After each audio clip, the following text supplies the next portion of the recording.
ನಮಸ್ಕಾರ ರೈತ ಬಂಧುವರೇ, ಇವತ್ತು ನಾವು ತೊಗರಿಯನ್ನು ಬೀಜೋಪಚಾರ ಮಾಡ್ತಾ ಇದ್ದೆವು. ಇವತ್ತು ನಾನು ಧನ್ವಂತರಿ ಕಂಪ್ನಿದು ಬೀಜೋ ರಿಚ್ಚು ಮತ್ತು ಧನ್ವಂತರಿ ಕಂಪ್ನಿದ RPS ನಾನು ಬೀಜೋಪಚಾರ ಮಾಡ್ತಾ ಇದ್ದೀನಿ. ಈ ಬೀಜೋಪಚಾರ ಮಾಡಬೇಕಾದ್ರೆ ಇವತ್ತು ನಾನು ಈಗ ಒಂದು 2 kg ನಾನು ತೊಗರಿ ಬೀಜ ತೊಗೊಂಡೇನೆ. ಅದಕ್ಕೆ ಧನ್ವಂತರಿ ಕಂಪ್ನಿದ ಬೀಜೋ ರಿಚ್ NPK ಇರೋದು ಇದು ನಾನು ಪ್ರತಿ kgಗೆ 10 ml ಥರ ಮಾಡ್ತಾಯಿದ್ದೀನಿ. ಅದೇ ರೀತಿ ಇವತ್ತು ಇದು 20 ml ಬೀಜೋ ರಿಚ್ ನಾನು ಬೀಜೋಪಚಾರಕ್ಕೆ ಹಾಕ್ತಾಯಿದ್ದೀನಿ. ಮತ್ತು ಅದೇ ರೀತಿ 20 ml ನಾನು RPS 76 ಹಚ್ಚಿ ಬೀಜೋ ರಿಚ್ ಬೀಜೋಪಚಾರ ಮಾಡ್ತಾಯಿದ್ದೀನಿ. ಈ ಬೀಜೋಪಚಾರ ಮಾಡೋದ್ರಿಂದ ಜರ್ಮೇಷನ್ 100% ಆಗುತ್ತೆ ಮತ್ತು ಭೂಮಿಯಲ್ಲಿ ಯಾವುದೇ ರೀತಿಯ ಫಂಗಸನ್ನು ಅಟ್ಯಾಕ್ ಆಗೋದಿಲ್ಲ.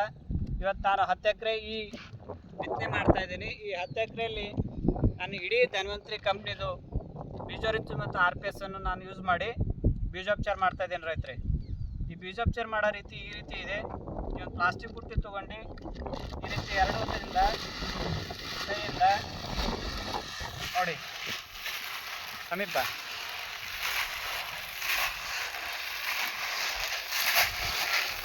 ಈ ರೀತಿ ನಾನು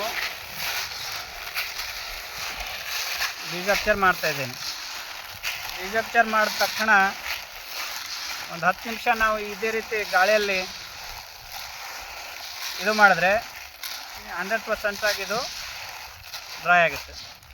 ರೈತರ ಮಿತ್ರ, ಇನ್ನೊಮ್ಮೆ ನಾನು ನಿಮ್ಗೆ ಹೇಳ್ತೀನಿ, ಧನ್ವಂತರಿ ಕಂಪ್ನಿದು ಬೀಜೋ ರಿಚ್ಚು ಮತ್ತು RPS ಇವೆರಡೂ ಸೇರಿ ನಾನು ಬೀಜೋಪಚಾರ ಮಾಡಿ ಬಿತ್ತನೆ ಮಾಡ್ತಾಯಿದ್ದೀನಿ. ಎಲ್ಲ ರೈತ ಬಾಂಧವರಿಗೆ ನಾನು ಸಜೆಸ್ಟ್ ಮಾಡೋದು, ಈ RPS ಮತ್ತು ಬೀಜೋ ರಿಚ್ ಯೂಸ್ ಮಾಡಿ ಬೀಜೋಪಚಾರ ಮಾಡಿ ಹೆಚ್ಚಿನ ಇಳುವರಿ ಮತ್ತು ಹೆಚ್ಚಿನ ನೀವು ಲಾಭವನ್ನು ಪಡಿತೀರಿ ಅಂತ ಹೇಳ್ತಾ ಎಲ್ಲ ರೈತ ಬಾಂಧವರಿಗೆ ನನ್ನ ನಮಸ್ಕಾರಗಳು.